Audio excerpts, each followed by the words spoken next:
여러분 잘 지내셨죠? 한 학기 시작하면서 한 번도 여러분들의 얼굴을 잘 보지 못하고 얼굴도 보지 못한 채 그냥 한 학기가 지나가게 될 것 같은데, 혹시 지금은 상황이 좀 어렵지만 6월 중순 지나서 상황이 좀 더 안정되게 되면, 그러면 한번 우리가 그래도 종강하기 전에 함께 만나서 함께 이야기라도 좀 나누는 그런 시간이 좀 필요하지 않을까 하는 생각이 있네요.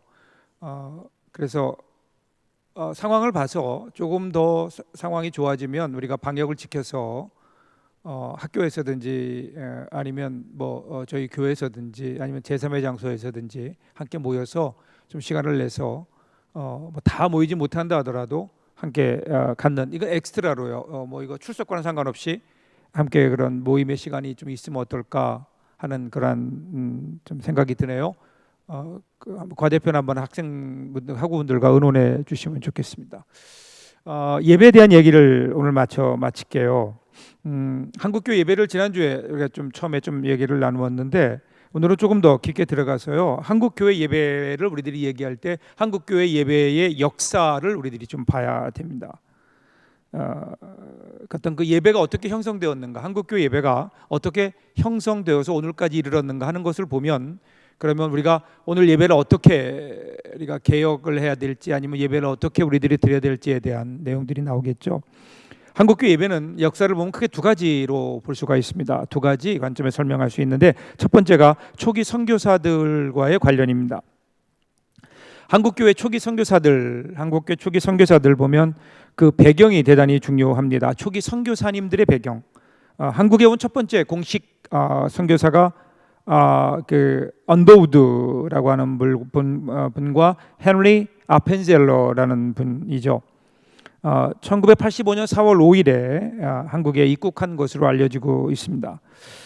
근데 그보다 중요한 것은 그분들이 어떠한 그 신학을 가지고 한국에 들어왔느냐라는 거죠. 먼저 아펜젤러를 보면 독일 개혁교회에 속한 부모님의 영적인 역량 아래 자랐습니다. 독일 개혁교회, 그리고 굉장히 경건한 거죠. 경건한. 그래서 성경과 소위 말하는 하이델버그 교리서에 입각한 철저한 신앙 교육 가운데 자랐습니다. 특별히 그의 어머니는 메노나이트라고 하는 그러니까 일종의 무교회주의의 한 분파인데요, 메노나이트 배경을 가지고 있습니다. 이런 어머니 밑에서 경건한 이 무교회주의자들, 메노나이트의 가장 중요한 점은 가정에서 신앙 교육을 한다는 거죠. 그래서 이 어머니의 영향을 받고 자랐습니다.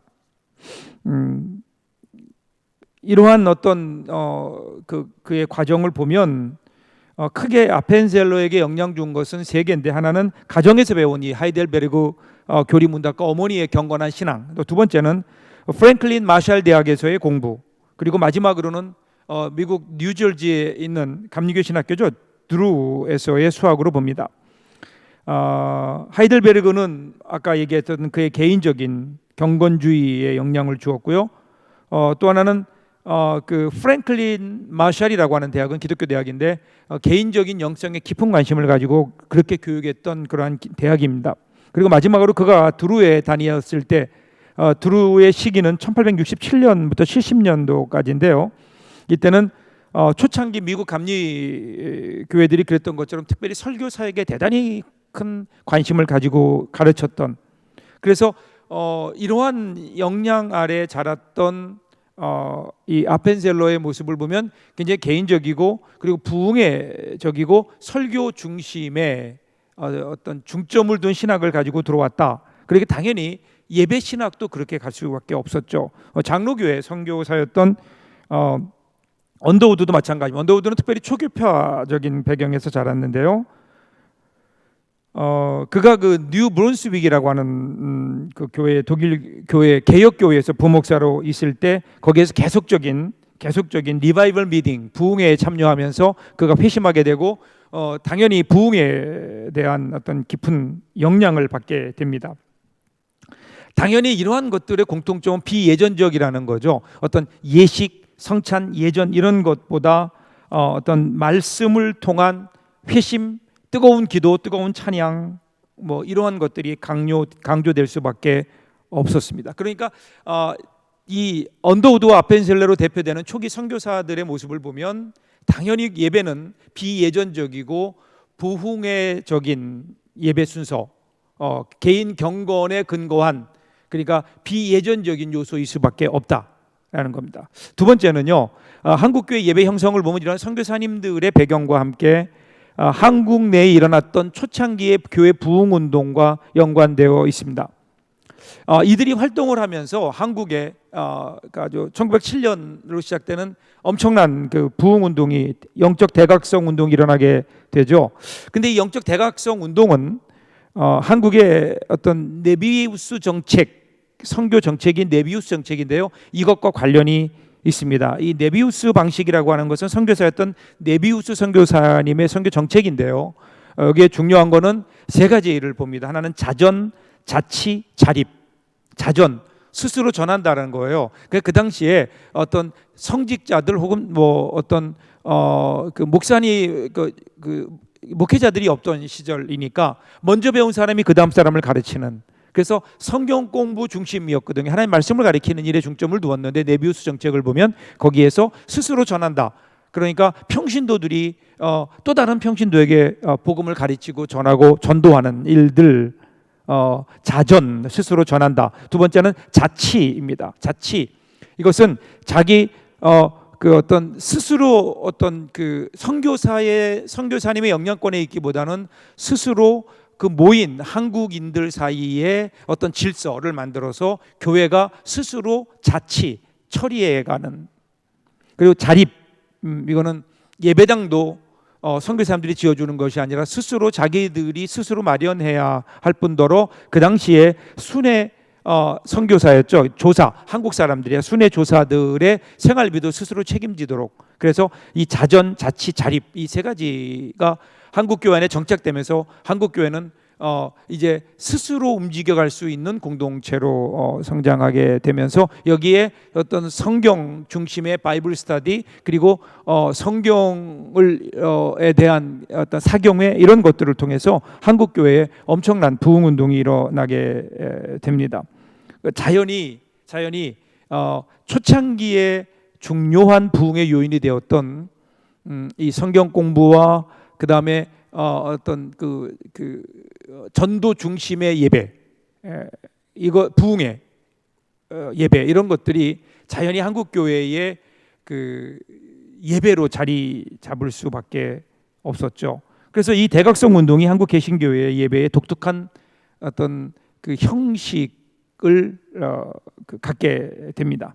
즉 개인적이고 주관적인 종교적 경험을 특징으로 하는 예배 패턴, 여기에 부흥의 양식의 어떤 예배 순서, 이것이 들어오면서 한국 교회는 이러한 예배 순서를 갖게 되고요, 이러한 예배 신학을 갖게 되는, 다른 나라에서와는 조금은 다른, 선교사님들이 일방적으로 정해주는 것이 아니라 초창기부터 하나님의 말씀과 한국인의 어떤 영성이 직접 만나게 되는 그러한 일들이 일어나게 된 거죠. 이렇게 돼서 한국 교회 예배가 자연히 그것은 어떤 예전 예배라기보다는 전도 중심, 부흥회, 개인 경건을 중시하는 이러한 예배 형식으로 한국 교회 안에 자리 잡게 되었다라는 겁니다. 이러한 역사적 배경 아래서 이제 우리나라의 여러 주요 교단들의 예배 전통과 실제는 어떻게 발전되어 왔는가를 조금 볼 필요가 있죠. 전통적으로 개신교의 주요한 그 교단, 그러면 장로교, 감리교, 성결교, 장감성 그렇게 얘기하죠. 그 예배의 모범을 헌법, 장로교와 성결교에서는 헌법이라고 얘기하고, 그리고 교리장정, 감리교에서는 교리장정 이렇게 얘기하는데, 헌법과 교리장정은 그 예배가 어떤 것인가를 규정하고 있죠. 그 당시 초창기에 예배 순서를 보면요, 대표적인 장로교회들은 주일 예배를 어떻게 드렸는가? 그러면 성경 공부를 먼저 해요. 성경 공부를 한 다음에 이어서 찬송, 기도, 성경 봉독, 전도 설교, 찬송, 이렇게 간단하게 그 집회가 진행되었다, 예배가 진행되었다고 합니다. 그러면서 이것이 1920년대에 들어서면서 한국 개신교의 주요 주일 예배 순서를 보면 장로교의 경우를 보면 이제 어느 정도 예배 형태를 좀 갖춰갑니다. 묵도, 성경 봉독, 그다음에 뭐 시와 찬미, 이건 교동문일 수도 있고 시편일 수도 있고요. 기도, 성경 낭독, 특별 찬송, 특성이 있네요. 그리고 설교, 기도, 봉헌, 그리고 축도, 패회 이렇게 되어 있습니다.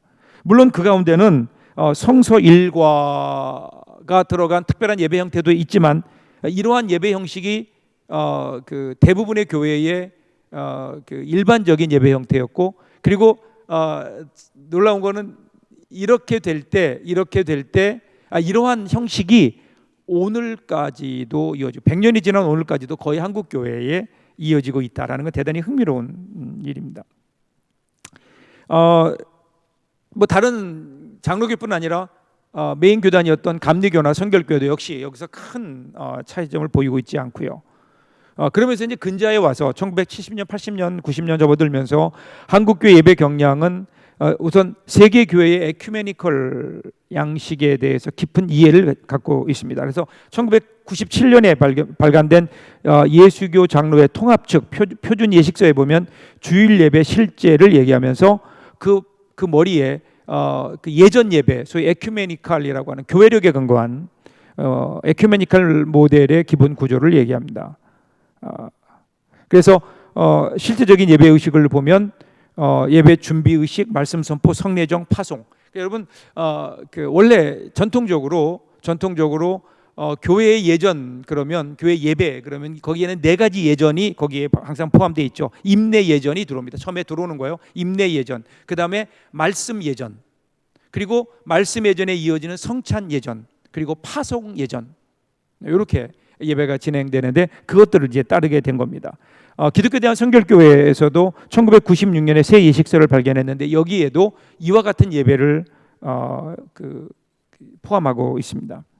그럼에도 불구하고 오늘날 한국 교회를 보면 이러한 예전에 대한 관심은 있지만 그 예전이 한국 교회 안에서 얼마나 잘 드려지고 있는가, 이것은 조금 아직은 그렇지 못하다. 그냥 그것을 하나의 어떤 예배에 가미하는 정도이지 이것이 한국 교회 예배의 어떤 예배 신학으로 자리 잡고 있지는 못하다.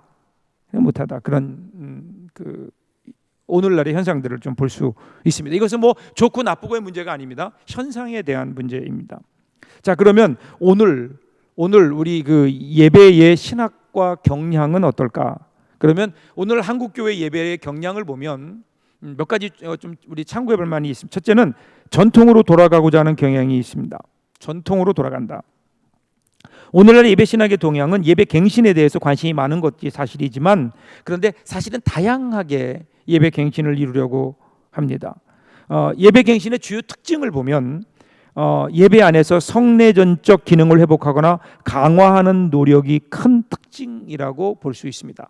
성례전에 대한 관심이 많아지는 겁니다. 그동안 개신교에서는 너무 인지적인 측면에서만 기울여서 설교가 예배의 전부가 되어버리는, 그래서 예배가 너무 듣는 것에 집중하고 지성화되어 버리는 것에 반대하고 이것에 어떤 반성을 하고 한국 교회가 무언가 조금 더 어떤 성례정적 기능을 회복함으로 예배가 가지고 있는 초월성, 예배가 가지고 있는 신비성을 회복해야 되지 않을까, 이렇게 이런 신학적인 자각들이 일어나면서 한국 교회가 여기에 관심을 갖고 있죠.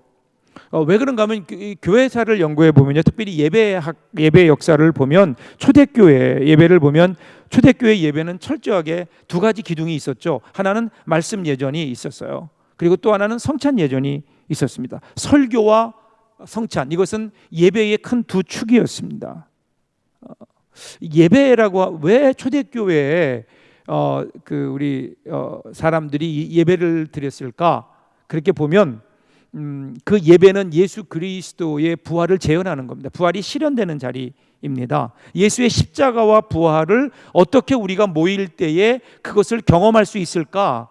어떻게 그것을 우리들이 다시 한번 우리 삶 속에 그것을 기억하고 재현할 수 있을까? 이러한 어떤 거룩한 목적을 가지고 그들이 모여서 그 예수의 십자가와 부활을 기억한 거예요. 그럼 예수의 십자가와 부활을 기억하고자 했을 때 가장 그들의 마음속에 남았던 하나의 그 어떤 모델이 뭘까요? 그래서 누가복음에 나오는 엠마오로 가는 두 제자입니다. 엠마오로 가는 두 제자가 예수님 만나게 되는 과정을 보면, 엠마오로 낙심하며 가다가 예수님이 동행하시죠. 동행하시면 예수님이 이런저런 말씀으로 그들에게 말씀으로 가르쳐 주십니다. 근데 그때까지도 깨닫지 못해요. 그러다가 그들이 어느 집에 유하게 되고 그날 밤에 예수님께서 그들에게 떡을 나누어 주실 때에 그들이 깨닫게 되고 눈이 떠져서 예수님임을 알아보게 되는 겁니다.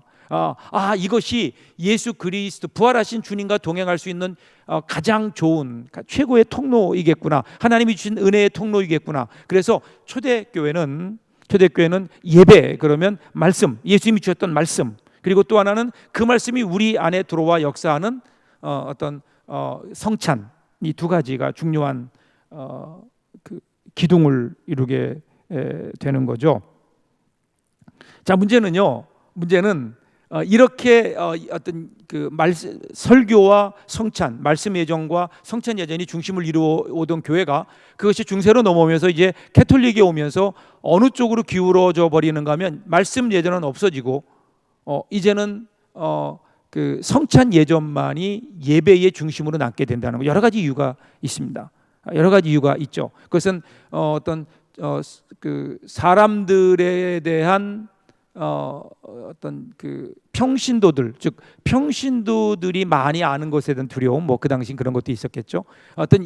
이따 설명하겠지만 여러 가지 이유들 때문에 말씀 예전은 사라지고 기능이 약화되고 거의, 그리고 성찬 예전만이 남게 되는 이것이 종교 개혁이 일어나면서 바뀌게 되죠. 계몽주의와 그다음에 르네상스가 일어나면서 이제는 예배가 성찬의 기능이 줄어들게 되고, 그리고 말씀 설교의 기능이 더 강화되게 되는, 그러다 보니까 나중에는 성찬은 거의 없어지고 개신교 안에 말씀 예전 설교만 남게 되는, 그래서 예배가 마치 설교인 것처럼 예배에 있는 그 중요한 두 축을 교회가 잃어버리게 된 거죠. 그러면서 이제 개신교는 우리가 잃어버렸던 게 뭔가, 예배의 갱신을 얘기하면서 잃어버렸던 것은 성찬을 좀 찾아보자, 성찬에 대한 관심이 일어나게 된 거죠. 흥미로운 것은 이 프로테스탄트 우리 그 개신교가 성례전적 예배의 기능을 회복 혹은 강화, 갱신하는 것에 관심을 가진 것에 비해서 이제는 로마 캐톨릭에서도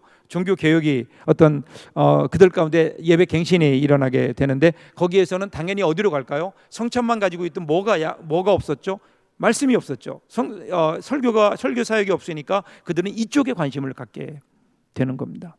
그래서 60년대 제2차 바티칸 공회의를 전후해서 이런 것들이 일어나게 되고요. 그래서 그때부터 모국어로 예배를 집례하게 했어요. 그 전까지는 라틴어로만 모든 미사가 집례됐는데 이제는 각 나라의 모국어로 진행될 수 있게 되었고, 그리고 이제 설교에 대한 강론에 대한 깊이 있는 관심을 그들이 갖게 됐습니다. 서로 그동안 잃어버렸던 것을 찾아가는 과정이죠.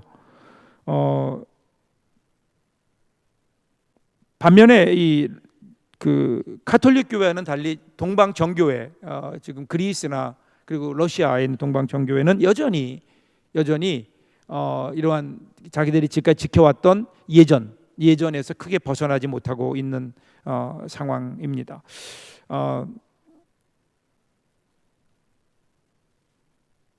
특별히 이러한 개신교 안에 이러한 내용들을 보면 감리교회, 장로교회, 성결교 할 것 없이 예전적 성향을 띠고 이런 예배 개혁에 참여하고 있는데요.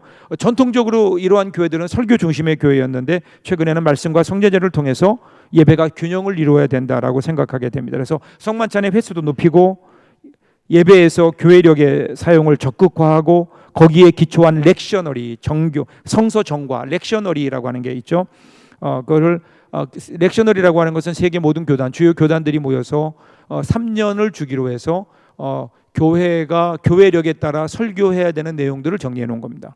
미리 정해놓고 교회력에 따라 설교 본문을 택하고 본문을 구약, 시편, 예언서, 그리고 복음서, 서신서 이렇게 해서 거기에 따르는 교회력에 따라서 이런 말씀을 미리 정하고 그 말씀을 따라 설교하게 되는, 그게 내 마음대로 설교하는 게 아니에요. 교회가 이런 교회의 달력에 따라, 교회의 캘린더에 따라서 교회가 그렇게 어떤 예배가 진행되는 렉셔너리, 뭐 여러분들이 앞으로 관심을 가지고 봐야 될 내용 중에 하나라고 생각을 합니다.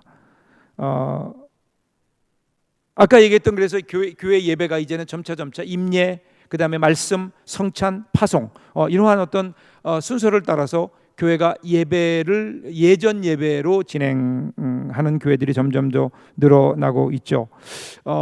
그런데 여전히 이것은 그냥 모방 수준이고 한국 교회의 예배 신학이 바뀌었는가? 그건 그렇지 않은 것 같습니다.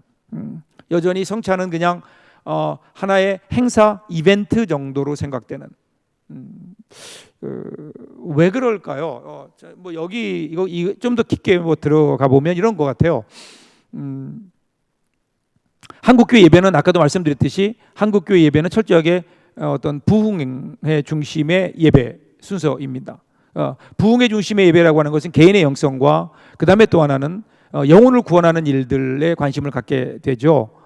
그러니까 사실은 예배 자체가 어떤 하나님께 드려지는 공동체의 예배라고 하는 그 의식은 약한 겁니다. 의식이 약한 거예요. 그러니까 그냥 어떤 그러한 목적을 가지고 예배가 진행되다 보니까 성만찬이라고 하는 것이 예배의 어떤 그 목적과 예배의 어떤 흐름과 잘 맞지 않는 거예요. 그 많은 교회들이 예배 성찬식을 왜 안 하느냐? 그러면 뭐라 그러죠? 예배와 잘 맞지 않아. 예배가 너무 길어진다는 거예요. 예배가 너무 길어진다는 거예요.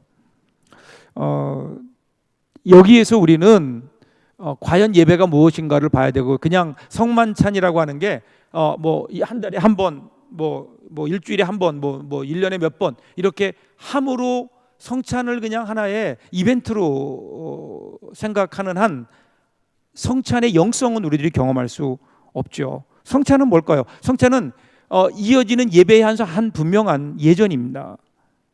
한국 교회가 이 성찬을 하지 않는다고 하는 것은 하나님께서 우리에게 주신 하나의 통로를 잃어버리는 거예요. 그래서 그 두루 대학의 찰스 라이스라는 교수가 얘기했듯이 설교는 그 설교의 끝은 성찬이다, 이렇게 얘기해요. 설교의 끝은 성찬이다. 이게 무슨 얘기일까? 아까 그 얘기했듯이 그 엠마오 가는 두 제자가 말씀을 듣고 그 다음에 성찬을 나눌 때 주님을 알아보았듯이 그것이 바로 예배라는 거예요. 그러면 그 예배를 우리가 보면 말씀이 선포되고, 그리고 그 말씀의 결론으로, 말씀의 끝, 말씀의 결론이 성찬이 되는 예배. 그래서 저는 한 10년 됐나요? 저희 교회에서 10년 전부터 이런 예배를 드려요. 이 주일 첫 번째 예배 9시에 드리는 예배가 예전 예배인데, 이 예배 때 매주 성찬을, 요즘은 못하죠. 요즘은 코로나 때문에 성찬을 못하고 있지만 이 성찬은 대단히 중요하다고 생각합니다. 그래서 매주일 성찬을 하는데, 성찬이 나중에 여러분 한번 기회가 되면 제가 여러분들 한번 와서 시간 되시는 분은 저희 교회 이 예배가 개회되면 9시에 예배 드리면 그때 성찬 예배를 드리게 되면 보시면 좋은데, 그러면 그 예배는 예전 예배예요. 임예, 그다음에 말씀, 성찬, 그리고 파송, 이렇게 이어지게 됩니다. 그런데 거기에 꼭 성찬이 들어가죠. 성찬은 말씀의 적용이에요. 말씀의 결론이에요. 그래서 성찬할 때 다른 뭐 앞에 꼭 우리는 성찬 그러면 예수 그리스도의 십자가, 예수 그리스도의 피, 뭐 이것은 너를 위해 주는 내 몸이니라, 뭐 이런 것들만 생각하게 되는데, 그렇지 않아요. 성찬에는 여러 가지의 목적들이 있고, 또 성찬의 의미는 여러 가지가 있습니다. 이런 면에서 우리가 오늘 설교자가 했던 설교를 그 성찬 안에 녹여서 그 안에서 그들이 스스로 결단하게 할 수 있다면, 성찬이 그러한 통로가 될 수 있다면, 여러분 성찬은요 대단히 오늘날도 여전히 매 주일 우리가 해도 전혀 문제가 없는, 저희 교회가 주일날 한 130명 150명 이렇게 모이는데 성찬을 하는데 10분 정도면 돼요. 나와서 떡 받고 잔을 받거든요. 그때 제가 설교의 요점을 얘기합니다. 그러면서 그들이 결단하게 하는 거예요. 어떨 때는 그분들이 고백하게 해요. 스스로가 나와서 떡을 받기 전에 고백을 하는 겁니다. 주님 말씀대로 순종하며 살겠습니다. 뭐 사랑하며 살겠습니다. 혹은 용서하며 살겠습니다. 이 얘기하면 그때 제가 떡을 주죠. 그럴 때도 있고요. 제가 용서하며 사십시오라고 이렇게 그날 설교의 내용들을 다시 한번 얘기하면서 마음속에 결단하게 하는 거죠. 그러면 그 떡을 받으면서 어떨까요? 분명히 다르겠죠. 그래서 저는 작은 교회, 작은 공동체에서 성찬식은 너무너무 중요합니다. 이러한 식으로 우리가 예배를 드리게 되면 여러분 그 사실은 농촌 교회나 아니면 한국 교회 대부분을 이루고 있는 한국 교회 작은 교회들 그리고 공동체, 작은 공동체들을 보면 설교 잘 못 알아듣거든요. 연세들도 많고 그리고 잘 못 알아듣는 거, 특히 지방으로 갈수록 그런 데서는 성만찬이 너무 좋지 않을까. 설교하고 그 설교가 성만찬으로 이어지면서 그 성만찬을 통해 그들을 위로하고 터치하고 그리고 그들을 위해 기도해주고 교회가 많지 않으면 교인이 많지 않으면 얼마나 좋아요? 그러면 그들을 위해 안수기도도 해주고 성찬식에서 그러면서 뭔가 그들을 향해 다가가는 그들의 마음을 만져주는 그것이 성찬식이 아닐까. 뭐 얘기가 좀 다른 쪽으로 좀 가긴 했지만 그래서 성찬에 대한 회복은 한국 교회의 교회가 꼭 회복해야 될 아주 중요한 예배 갱신의 내용입니다. 두 번째는요. 경험주의적 예배를 강조하는 경향이 있습니다. 한국 교회를 보면 이제 어떤 예배가 또 등장하게 되는가 하면 경험주의인데 하나는 오순절주의고 하나는 은사주의입니다. 오순절주의는 1900년대를 전후해서 어떤 교단을 형성하게 되죠. 소위 말하는 순복음, 어셈블리 오브 갓, 하나님의 성회라고 하는 것이죠. 주로 성령을 받아야 된다. 그 성령을 받는 증거가 뭐냐? 그것은 방언이다. 그렇게 이야기하죠. 그리고 후자인 이 은사주의는 1960년대 교파를 초월해서 어떤 성령 세례의 증거로서 방언을 주장하는 그 입장에 대해서 방언문이 아니라 모든 은사들을 강조하게 되는. 그래서 이것은 이러한 현상들은요 어떤 교단을 형성하기보다 교단 안에 그대로 남아 있거나 아니면 독립교단을 독립교회로 활동하는 특징들을 가지고 있습니다. 그 둘이 흡사한 것들이 있죠. 그러니까 교회 안에 성령의 은사, 방언을 비롯한 성령의 은사를 강조하게 되는. 이렇게 될 때 여기는 당연히 예배 형식은 그 미니멀마이즈 되죠. 작아질 수밖에 없죠. 그렇죠. 그래서 예배가 중요한 것이 아니라 그 예배를 통한 어떤 성령의 역사를 중요하게 생각합니다. 이것을 우리가 관심 가져야 될 이유는 여기에 있는 거죠. 이것이라고 해서 무조건 다 부정적인 것은 결코 아닙니다. 왜냐하면 지금 이 세계에서 유일하게 부흥하는 교단, 그럼 다 오순절 계통이에요. 오순절 계통. 그 이유는 어디에 있을까요? 아까 똑같아요. 여러분 아까 예전을 우리가 하면서 성찬을 해야 되는 것과 같은 이유입니다. 그것은 뭐냐면 더 이상 듣고 이해하는 어떤 인지적인 믿음이 아니라 뭔가를 경험하는. 아까 같은 경우는 상당히 정적인 면에서 성찬을 통해 신비한 하나님의 초월을 경험한다면 이것은 뭔가 조금 더 강력한 포스트 마더니즘 시대에 접어들면서 지성이 아닌 감성이 중요시되는 이러한 시대에서 이건 당연할 것 같아요. 오순절 계통의 어떤 신학, 그 예배가 더 강하게 사람들에게 어필될 수밖에 없겠죠. 그래서 이런 어떤 집회들이 한국 교회를 보면 뭐 예배와 경배와 찬양이라든가 이건 조금 더 온건한 거지만 좀 더 극단적으로 가면 은사 집회라든가 이런 것들을 통해서 뭔가 거기에 나타나는 성령의 역사를 경험하게 되는. 그래서 뭔가 예배 형식에 구애되지 않고 자유롭게 자신을 표현하는 대표적인 게 흑인교회 아닐까요? 여러분 흑인교회 한번 가보면요 정말 난리도 아니에요. 말씀의 내용보다는 상당한 어떤 그 뜨거움이 그 안에 있죠. 이러한 어떤 열정들, 예배 안에서의 있던 이러한 열정들이 한국 교회의 어떤 예배 갱신의 또 다른 모습을 보여주고 있다. 이건 대단히 중요한 내용인 것 같아요.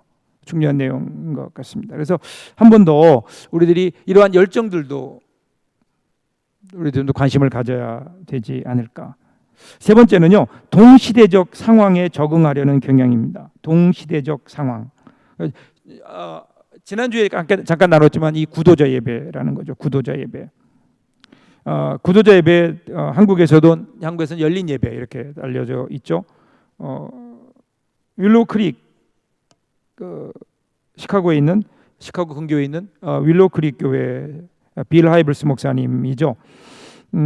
그분이 이 교회를 1975년도에 처음 창립하면서 이 지역에 있는 사람들에게 설문조사했어요. 그리고 분석을 했는데 사람들이 예배에 참여하지 않는 이유, 자신은 크리스찬이라고 얘기하고 어릴 적부터 기독교 문화권에 살아왔음에도 불구하고 오늘 예배에 나가지 않는 이유, 그 이유 중에 하나가 뭐냐면 예배가 지루하고 생명력이 없다. 그리고 교회는 이런 신자들에게 실제로 삶에 일어나는 매일의 삶에 관련이 없고 여기에 대한 답을 주지 못한다라는 거예요. 그래서 그때 빌 하이블스 목사님이 이러한 어떤 설문조사를 바탕으로 그러면 예배를 이렇게 만들어 보면 되지 않을까? 그래서 예배를 만들게 됐죠. 창의적인 예배, 사람들이 관심을 갖는 예배, 이 결과로 윌로우 크릭이라고 하는 거대한 교회를 낳게 되었습니다. 여러분, 이제 한국 교회도 이것이 많이 익숙해졌지만 연극이 들어오고 새로운 찬양이 들어오게 되고 예배 형식보다는 그저 사람들의 마음을 열게 하고 거기에 말씀을 선포하는 그러한 어떤 단순한 그 예배 형태이지만 이것이 사람들에게 큰 영향을 미치고 그리고 교회의 성장과 부흥에 대단한 영향력을 가지게 된 것 우리들은 분명히 기억해야 되는 거죠. 오늘날도 많은 사람들이 이런 것에 대한 것을 갖고 있는데 다만 중요한 것은 아까도 말씀드렸지만 어떤 형식으로 예배드리냐가 아니라 어떤 신학을 가지고 어떤 목회 철학을 가지고 예배 철학을 가지고 예배를 드리느냐라는 겁니다. 이것이 중요하죠. 그냥 형식만 따라한다고 절대로 거기에 열매가 있는 것이 아닙니다. 그렇죠? 나는 어떤 예배를 드릴 것인가? 여러분들이 나에게 맞는 그리고 나의 삶 속에서 경험 속에서 내가 하나님 앞에 드려야 되는 최고의 예배는 어떤 것일까를 여러분들이 한번 생각해 보면 좋을 것 같아요. 어떤 예배를 드리는 게 가장 좋을까? 지금 결정할 건 아니지만 그러나 지금부터 생각해야 된다는 겁니다. 그리고 공부해야 된다는 거죠. 예배 철학, 과연 나는 어떤 예배 신학을 가질 것인가? 내가 드리는 예배는 어떤 예배인가? 설명할 수 있어야 돼요. 여러분, 예배는요, 전문가는 기술자와 다릅니다. 기술자는 그냥 그 기술을 가지고 뭔가 잘 만들어내는 사람이에요. 그죠? 그래서 차 기술자 그러면 차를 잘 고치는 사람이에요. 그냥 차가 고장나면 이렇게 하면 고치는 거예요. 근데 전문가, 장인은 다릅니다. 장인은 달라요. 그거는 설명할 수 있는 거예요. 왜 이렇게 고치는지, 왜 이런 문제가 있는지 원리를 아는 거예요. 우리는 전문가입니다. 전문가는 알아야 되는 거, 원리가 있어야 돼요. 그 원리가 철학이에요. 원리가 철학이죠. 우리가 목회 전문가라고 하는 것은 내가 하는 목회는 어떤 목회인가를 설명할 수 있어야 되고, 그리고 내가 드리는 예배가 내가 하나님께 드리는 우리 교회 예배가 왜 이렇게 드리는지 예배 철학을 분명히 가지고 있어야 되죠. 그래야 거기 열매가 있다니까요. 그래야 거기 따라오는 사람들이 있고요. 거기에 감동이 있어요. 남이 하는 거 아니에요. 나는 어떤 걸 가지고 있는가. 그다음에 네 번째 보면 한국 교회 이제 예배 의식에 대한 대안적 모색을 좀 해봅니다. 이제 이러한 어떤 속에서 한국 교회 예배 의식에 대한 대안적 모색을 좀 하게 됩니다. 거기서 우리 생각해야 될 게 이런 거예요. 지금 많이 달라졌지만 제가 처음에 이제 목회할 때만 해도 처음에 1990년대죠. 그때만 해도 여전히 문제가 됐던 게 뭐냐면요. 한국의 문화와 그다음에 기독교 복음이에요. 이것이 혼돈돼 있던 거죠. 가장 큰 문제가 뭘까요? 그것이 담배와 술의 문제였고 그리고 제사의 문제였습니다. 아직까지도 한국 교회 이것까지 실험하고 있죠. 어떻게 이것을 복음으로 해석해내야 될 것인가 하는 것들이죠. 담배와 술의 문제는 윤리적인 문제고 물론 이 제사도 물론 윤리적이고 풍습에 관한 문제인데 그동안 사실 한국 교회는 그 선교사님들의 생각 속에 있었던 어떤 문화 우월주의의 어떤 결과라는 것을 사실 부인하기 어렵습니다. 한국의 모든 문화는 조금 뭔가 문제가 있다. 이 문화를 바꿔야 된다. 물론 바꿔야 되는 거 필요합니다. 그래서 금연 금주 운동 대단히 중요한 거라고 생각합니다. 그러나 그 자체가 어떤 우리 전통적으로 한국 교회가 가지고 한국 민족이 가지고 있던 문화에 대한 불신이라면 그러면 과연 그것이 한국인의 마음속에 그 복음이 얼마나 스며들 수 있을까? 하는 것도 다시 한번 우리가 좀 생각을 해봐야 되죠. 그러니까 초기 개신교 선교사들은 미신과 우상 숭배에 대해서는 단호한 입장에 서 있었습니다. 필요한 일입니다. 다만 한국 문화에 대한 충분한 이해가 없었기 때문에 일부 선교사님들은 마치 서구적 문화의 옷을 기독교 신앙의 체계를 그 어떤 가장 잘 반영하는 문화라고 생각을 하고 한국 토양에 심으려고 했기 때문에 일어났던 많은 문제들이 있지 않을까, 이런 것들이 있어요. 그래서 여러분, 이런 거죠. 토착화라고 하는 것과 세속화라는 것은 다릅니다. 근데 이걸 구별하기가 어려워요. 예를 들면 토착화를 얘기하지만 브라질이나 남미에 가보면 남미의 카톨릭은 철저하게 그 나라의 문화를 인정했어요. 그러다 보니까 어떤 일이 일어나는가 하면 이게 기독교인지 천주교인지 미신인지 몰라요. 예배드리는 기도하는 처소에 가보면 닭을 죽여서 닭의 피를 옥에 발라놓고 그것이 주술적인 거거든요. 이것이 과연 올바른 토착화일까? 반면에 모든 문화는 비복음적이기 때문에 새로운 문화로 바꿔야 된다. 이것도 문제인 거죠. 그래서 항상 우리는 토착화와 세속화 그 사이에서 우리들은 긴장관계 속에 있습니다. 세속화로 가지 않도록, 그러나 복음이 우리 민족의 마음속에 심겨질 수 있도록 토착화되는 일들은 대단히 필요하다는 거죠. 그래서 먼저 보면 예배의 상징적 요소들을 좀 볼 필요가 있습니다. 이러한 토착화라고 하는 면에서 보면 미셸이라고 하는 예배학자가 이런 얘기했어요. 바로 인간의 영적 삶의 본질인 상징을 우리가 감추고 잘라내고 격화시킬 수는 있다. 그러나 우리 자신들을 거기에서 배제시킬 수는 없다. 예배는 합체적 상징 행위의 다름이 아니다. 그러니까 예배라는 게 뭐냐? 예배는 상징이다. 이 상징이라는 말이 중요할 것 같아요. 상징. 여러분, 상징이라고 하는 것은 어떤 걸까요? 예를 들면 여러분 이런 거 볼까요? 태극기 한번 볼까요? 태극기는 상징이에요. 태극기 자체가 뭐 거기에 어떤 힘이 있는 거 아닙니다. 그런데 태극기를 바라보면 누구나 다 가슴이 뭉클해지죠. 안 그런 사람은 좀 이상한 거예요. 저는 뭐 외국에 살다 와서 그런지 태극기만 보면 괜히 마음이 뭉클해지고, 왜냐하면 그것은 우리 나라를 상징하는 상징이에요. 그걸 통해서 우리는 애국심을 생각하고 민족을 생각하는 거예요. 그 상징이 우상일까요? 아니에요. 국가를 그건 대신하는 게 아니에요. 다만 국가를 대신하는 상징이라고요. 태극기, 깃발. 마찬가지 아닐까 여러분? 우리도 상징이 얼마나 중요할까요? 기독교의 상징은 뭘까요? 사실은 기독교의 상징이 별로 없다는 거죠. 십자가가 있지만 사실은 우리도 모르는 사이에 십자가도 우상화될 수 있다라고 하는 그러한 어떤 그 생각들이 이미 우리에게 전제 생각들이 있어요. 그래서 개신교 중에 아주 보수적인 교단들에서는 십자가도 우상이기 때문에 교회 안에 십자가를 둘 수 없다 이렇게 얘기하거든요. 너무 극단적이에요. 그렇지 않거든요. 여러분, 우리가 사실은 천주교와 개신교의 다른 점이 뭘까요? 천주교회와 그러니까 성당과 교회의 가장 큰 다른 점, 교회에 오면요 별로 경건한 생각들이 안 들어요, 사람들이. 그런데 천주교회 가면 누구나 다 머리 숙여 눈 감고 기도하고 싶어요. 이유가 뭘까요? 거기는 상징들이 있어요. 여러분, 한동안 문제됐던 게 상징을 숭배하는 것 문제예요. 근데 그 상징이 우리에게 주는 영적인 유익들이 분명히 있다고요. 여러분 생각해 보세요. 시끄러운 전철관에서 기도하는 것과 성당의 어떤 예수님 상 십자가 앞에서 기도하는 것과 어느 것이 더 우리가 더 집중이 잘 될까요? 어느 것이 더 우리의 경건성을 더 끌어낼 수 있을까요? 당연하지 않을까요? 우리에게 이런 상징성이 사실은 교회 안에 너무 없다는 거예요. 오히려 여러분 요즘 교회 안에 가보면 뭐가 있나요?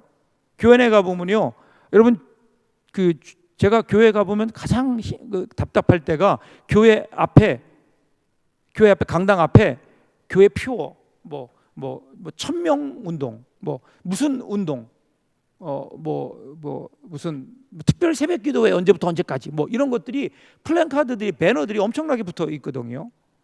여러분 그거 보면 사람들은 무슨 생각할까요? 여러분 교회에 왜 온 거예요? 교회에 지금 나와서 예배드리러 온 거예요. 예배드리면 온전히 어디를 향해야 돼요? 하나님을 향해야 돼요. 근데 앞에 붙어 있는 모든 것들이 오히려 일을 생각하게 하고 어떤 이벤트를 생각하게 하고 사역들을 생각하게 한다면, 그러면 여러분 우리 교회 예배당의 구조는 뭔가 좀 잘못된 거 아닐까요? 차라리 없애야죠. 저희 교회는 없어요. 저희 교회는 앞에 아예 제가 의도적으로 모든 플랜카드, 모든 어떤 배너를 못 걸게 하고요. 모든 배너는 밖에, 주차장 밖으로 다 걸게 했어요. 교회 안에 들어오면 십자가를 바라보며 하나님 앞에 묵상하는. 그래서 이런 어떤 예배의 상징적인 요소들도 필요하지 않을까요? 한번 우리가 그냥 무작정 해왔던 일들, 저는 성찬식 하면서 앞으로 그걸 좀 바꾸려고 그러는데요. 성찬식을 하면 왜 우리는 꼭 그 국적 불명의 이런 뭐 빵, 카스테라 아니면 뭐 이런 걸 해야 될까요? 여러분 그 당시 유대인들에게, 초대 교인들에게 이 떡과 잔은 생명이었어요. 밥이었어요. 그걸 통해 생명을 얻는 거예요. 그렇다면 오늘 우리 민족에게 떡이 있다면 떡을 작은 것으로 자르더라도 쌀로 만든, 쌀이 우리에게 생명이거든요. 그래서 쌀로 만든 떡이 좀 더 의미를 줄 수 있지 않을까. 그리고 거기 포도주 혹은 포도주스, 뭐 이런 어떤 어떤 상징성을 통해서 사람들에게 어떤 복음이 스며들게 하는 것들은 우리에게 필요하지 않을까요? 오늘 우리가 그냥 무작정 하고 있는 어떤 예배의 상징적인 요소들을 필요해요. 예배의 상징을 갖게 하는. 저희 교회에서 작년 사순절 때 그 궤던가요? 저 십자가 비아 돌로로사, 십자가상 주님이 걸어가셨던 그 사건을 저희 지하 1층부터 지상 5층까지 마련해 놓고 쭉 올라가면서 순례하게 했어요. 그런데 그걸 순례하면서 많은 분들이 예수 그리스도의 십자가에 동참하는 경험을 하게 됐거든요. 교회 안에 왜 그런 상징들이 필요 없을까요? 예수 그리스도를 생각하게 하는 상징들. 그것이 우리의 삶 속에서도 그런 상징들이 우리에게 있다면 좋지 않을까요? 우리는 뭐 묵주기도, 뭐 저도 뭐 천주교니까 그게 좀 반대는 하지만, 근데 여러분 기도할 때 그런 어떤 기도를 도와줄 수 있는 보조물들. 그 저는 그 신방 갈 때 아픈 분들에게 꼭 십자가를 손에 쥘 수 있는 십자가를 제가 선물하는데 그걸 쥐고 기도하는 거예요. 여러분 중요한 것은 상징입니다. 얼마나 그 예수님을 생각할 수 있는 상징성이 교회 안에 있는가. 예배가 그런 게 중요하다는 거. 예배 안에 그런 상징성들이 있어야 된다는 거. 그 성찬식 같은 게 중요한 거죠. 그다음에 예배 보조적 수단들 보면 이제 예배 본질적 내용은 하나님의 계시와 이에 대한 인간의 응답이에요. 여기 가장 중요한 게 음악이에요. 음악. 여러분 교회 음악 어떻게 생각하세요? 요즘에 한국교회 여전히 문제되는 게 복음성가와 찬송가. 복음성과 찬송가의 차이점이 뭐죠? 많은 분들은 찬송가 그러면 우리가 쓰는 620장인가요? 그건 찬송이고 나머지는 복음성가다. 그런데 정확한 내용은 그게 아니죠. 여러분 예배학에서 얘기하는 그 복음성가와 찬송의 차이점은요, 내용이에요. 하나님을 찬양하는가? 그러면 찬송이에요. 인간의 감성을 노래하는가? 그러면 복음성가인 거예요.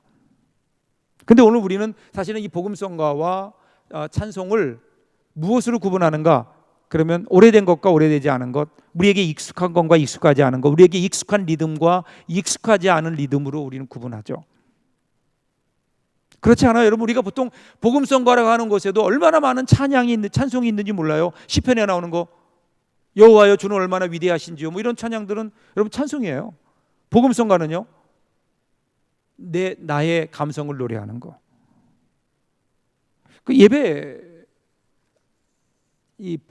음악에 대해서 우리들이 다시 한번 좀 관심을 가져. 예배 악기도 마찬가지야. 악기도 저는 하나님 앞에 드려지는 모든 악기는 다 가능하다고 봐요. 다만 너무 그 당시의 문화 속에서 태폐적이지 않으면 좋겠어요.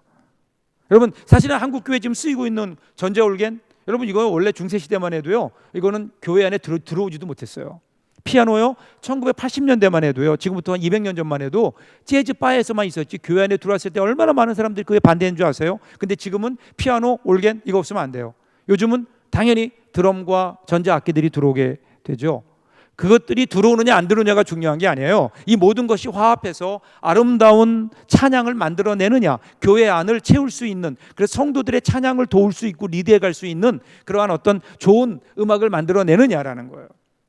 안타까운 것은 그냥 해야 되니까 하게 된다면 그러면 그것이 어떤 하나님의 은혜의 통로가 되지 못할 수도 있다라는 거죠. 또 한국 교회를 보면 너무 우리가 지금까지 불러왔던 찬송만을 고집할 필요가 전혀 없어요. 그러니까 예를 들면요, 우리가 지금 찬송가라고 열심히 부르고 있지만 천부의 의지 없어서 하늘 가는 밝은 길이, 이것은 한국 사람들에게는 큰 감동으로 남아 있는데 실제로 이것은 스코틀랜드 민요죠. 올드랭 사인에서 각 곡조가 온 거예요. 그죠? 하늘 가는 밝은 길이는 애니 롤이라고 하는 가요에서 따온 거고요. 그 다음에 우리가 가장 좋아하는 주 하나님 지으신 모든 세계는 스웨덴 민요에서 온 거예요. 알고 있는 것도 있고 아닌 것도 있죠. 이런 의미에서 우리가 그러니 이제 부르지 말자는 게 아니에요. 이런 것들만, 그것들이 마치 그것들만 거룩한 것처럼 하지 말고 우리가 한국인들의 감성을 노래할 수 있는 하나님을 찬양하는 찬양들이 우리가 많이 불러야 되지 않겠느냐라는 거예요. 특별히 하나 아쉬운 거는요, 한국 교회 교회 음악 가운데 공동체를 노래하는 게 없어요. 전부 다 개인의 어떤 성향만을, 개인의 은혜, 개인의 어떤 사명 이런 것만 얘기하지, 공동체가 함께 부르는 노래, 찬송가 중에 딱 하나 있죠. 사랑하는 주님 앞에 형제자매 한 자리에. 이거 외에는 없어요. 그래서 제가 공동체에 관한 설교를 하고 하나됨의 설교를 하잖아요. 그 다음에 부를 노래가 없어요. 한국 교회의 현 주소를 얘기하고 있습니다. 세 번째는요, 예배의 시간적 요소들. 이거는 좀 시간이 많이 가는데 빨리 진행하면 이런 거예요. 한국 교회가 예배 신학이 필요한데 교회력에 따라 했으면 좋겠다라는 거예요. 교회력. 그냥 가지 말고 어떤 교회력에 따라 지금은 어떤 시기이고, 교회에서 지금 부활절 몇 주고 이런 부활절과 성탄절을 중심으로 한 교회력에 근거해서 우리들이 예배를 준비한다면, 그러면 예배 안에 현장감을 불어넣을 수 있지 않을까, 더 생동감을 불어넣지 않을까. 여기에 시사성, 우리의 민족이 중요하게 생각하는 날들이 있잖아요. 그런 날들은 특별히 우리가 예배드리면서 그러한 어떤 주제를 가지고 예배드릴 수 있다면, 지금 한국 교회가 많이 이제는 추수감사주의를 추석으로 지키죠. 여러분, 사실 추수감사주일은요 되게 웃긴 거예요. 왜냐하면 교회력이 없어요. 추수감사주일은 교회력이 없어요. 이거는 미국에서 되어진 일이거든요. 근데 미국에서 되어진 그 감사절을 오늘 우리가 왜 꼭 지켜야 되는지. 그러니까 여러분, 자유로울 수 있어요. 지켜도 되고 안 지켜도 돼요. 그 정신만을 계승하면 되는 거예요. 감사했다 그들이. 그러니 우리도 오늘 우리의 삶 속에 감사하자. 그렇게 우리들이 이 세계에서요 추수감사주의를 지키는 나라는 아마 미국하고 우리나라밖에 없을걸요. 교회적으로 지키는 나라는. 한 번 더 생각해 볼 이야기인 겁니다. 예배 공간적인 요소들을 보면 교회 안도 마찬가지. 예배를 교회 여러분 나중에 개척하시고 교회를 여러분들이 이제 이게 또 목회하시게 되면 예배 양식이, 교회 양식이 있어요. 한국 교회 양식은 너무나 실리적이에요. 그냥 예배드리기에, 사람들 모이기에 좋은 곳으로 만들어가는데 그것보다는 뭔가 건축 양식이 있어야죠. 그래서 교회 건축 양식을 보면 동방교회 비잔틴 4세기에서 15세기까지, 그 다음에 로마네스크, 그 다음에 고딕 양식, 중세기 이후에는 르네상스, 바로크, 그 다음에 로코코, 이런 양식들이 교회 안에 있어 왔다고요. 이런 양식들을 통해서 교회는 교회의 어떤 신학을, 예배 신학을 표현하는 거예요. 그래서 이 예배와 그 다음에 예전복, 예전을 할 때는 꼭 예전복이 필요하고, 예전복에 대해서는 제가 다음에 좀 여러분 말씀을 드리고요.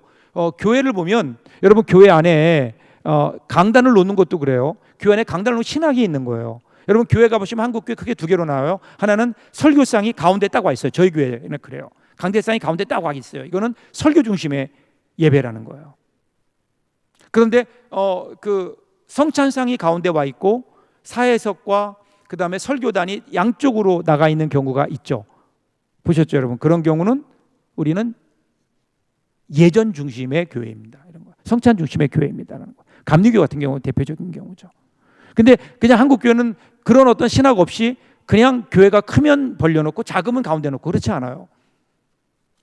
이런 신학을 가지고 우리들이 진행해야 된다라는 겁니다. 자, 여러분 이런 의미에서 오늘 좀 전체적인 거를 좀 정리해 보면 그런 거예요. 오늘 우리가 여러분들이 고민해야 된다는 거예요. 과연 나는 어떤 예배를 드릴 것인가? 이러한 한국교회에 일어나고 있는 여러 가지 현상들, 그동안 우리가 교회 역사에서 놓쳐왔었던 예배의 예전성도 있고요. 또 감성을 강조하는 오순절식의 어떤 뜨거운 기도와 열정이 있는 예배가 또 있을 수 있고요. 그죠? 또 한국 교회의 현실이 원하는, 이 시대가 원하는 예배도 있을 수 있고요. 또 그 예배를 활성화시키기 위해서 그 안에 우리들이 다시 한번 생각해 봐야 되는 예배 토착하라는 문제도 있다고요. 이런 문제들을 가지고 고민하면서 과연 나는 어떤 예배를 드릴 것인가? 어떤 예배를 드릴 것인가? 하나님 앞에 어떤 예배를, 난 앞으로 목회한다면 나는 어떤 예배를 드릴 것인가? 여러분들이 중간에 바뀌어도 돼요. 지금은 내가 어떤 예배를 드렸으면 좋겠다라고 생각하는 거고요. 그리고 앞으로 여러분들이 그러한 예배에 초점을 맞추어서 그런 예배를 드리고 있는 교회들을 미리 보면서 공부하고 깊이 있게 연구하고 찾아가서 인터뷰하고, 저는 여러분 이번 목회 철학 페이퍼 낼 때도요, 많이 복잡하게 뭐 이것저것 많이 안 하셔도, 예를 들면 예배다 그러면 지난주에 설교 얘기했죠. 그럼 설교에 대한 것만 쓰셔도 되고요, 예배에 대한 것만 쓰셔도 되고요, 여러분 목회 전반에 대해서 쓰셔도 돼요. 나는 앞으로 내가 드리는 예배는 이러한 예배고, 내가 우리 교회 목사님과 인터뷰했더니 우리 교회 예배는 이러한 식으로 되는데 나는 앞으로 이러한 예배를 드렸으면 좋겠다. 뭐 그렇게 여러분들이 기말 페이퍼를 쓰셔도 됩니다. 이제 얼마 남지 않았는데 기말 페이퍼 하나씩 준비하시고요. 남은 시간 동안 좀 더 좋은 강의가 될 수 있도록 저도 잘 준비해서 여러분과 만날 수 있도록 하겠습니다. 오늘 여기까지 하고요. 다음 주에 뵙도록 하겠습니다. 고맙습니다.